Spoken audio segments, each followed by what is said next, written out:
महाराष्ट्रातील प्रत्येक अपडेट जाणून घेण्यासाठी आजच मेट्रो रायगडच्या सोशल मीडिया प्लॅटफॉर्मला लाईक, फॉलो आणि सबस्क्राइब करा।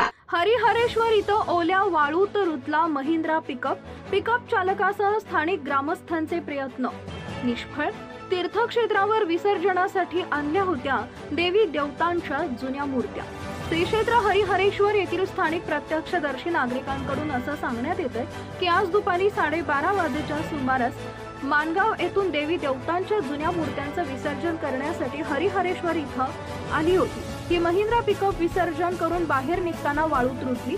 सुरुवातीला चालकानं वाळूतून आपले वाहन बाहेर काढण्यासाठी खूप प्रयत्न केले, मात्र भरती असल्यानं व टेम्पो पूर्णपणे पाण्यात अडकल्यानं ते शक्य झालं नाही। नंतर येथील स्थानिक नागरिक धीरज बोरकर, सार्थक मयेकर, रुपेश मयेकर, अमर कवडे इत्यादींच्या मदतीनं भर समुद्रातून बाहेर काढण्यासाठी प्रयत्न झाले, मात्र समुद्राला भरती आणि उधाण असल्यानं आणि महिंद्रा पिकअप ओल्या वाळूत पूर्णपणे फसल्यानं प्रयत्न असफल झाले। Subscribe now and press the bell icon. Never miss an update.